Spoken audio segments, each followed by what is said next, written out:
completed more than a dozen projects on Kentico, and in addition to their extensive experience throughout the industry on projects with companies like Simmons, Teradata, Envision, Vidant Health, and many others, they've gained an exceptional amount of experience and knowledge along the way, and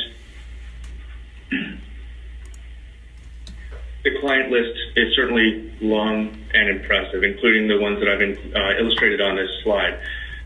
But with that being said, in that brief introduction, I'd like to move towards transitioning over to Andy, and so I'd like to remind you that throughout the presentation, please remember to submit your questions throughout the presentation. We will try to address these questions at the end of the presentation. And again, without further ado, I'd like to introduce Andy Didyk, the VP of Account Services for Ntara, who's going to provide us some education and insight on B2B versus B2C e-commerce and why it matters. Welcome to the show, Andy. Great, thank you very much, Eric. It's great to be speaking with the audience, and really excited to have the opportunity to work with Kentico on this. So I'd like to make sure that everybody can see my screen, and that's showing okay. That's good. Looking great.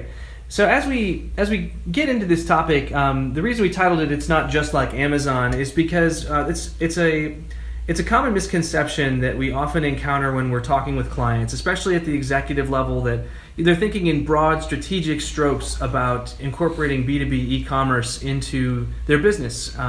Maybe they're already doing B2C. Maybe they have a traditional model where they're selling just directly to distributors through a distributed geographic sales force. There are a lot of scenarios in which it can seem like, well, let's just put up a website and let our customers transact and go from there.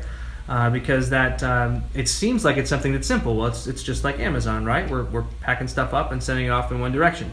And because of that misconception, we've put together some learnings we've been in business about 17 years, and been doing B2B and B2C e-commerce for 15 of those. Put together some lessons learned and some ways in which you can take that information to the executives, or if you're an executive yourself who happens to be on the call, that you might be able to get a little bit more education on why the two are so different, B2B versus B2C, and some of the things to look out for as you are considering implementing a program, and then finally, what you may need to do as next steps in order to move forward.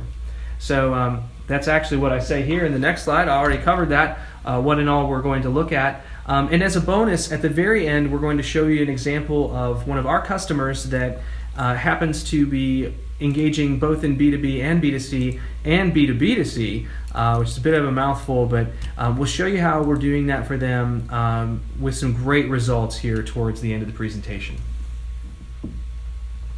So Eric's done a great job of explaining who I am. I'm going to skip through a couple of slides here about Ntara and maybe come back to those at the end. But before we begin, we wanted to start with a quick poll of the audience and find out how many of you are attending that are on B2B or B2C.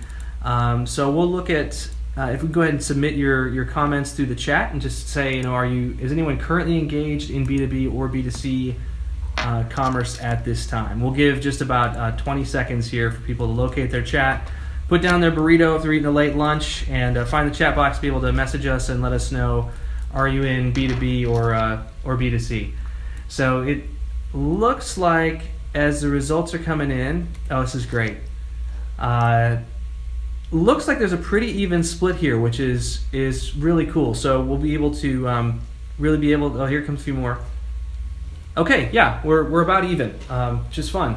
So this will apply to everyone who's on the call, and we're excited to bring these to you. So without further ado, let me move into the findings themselves. So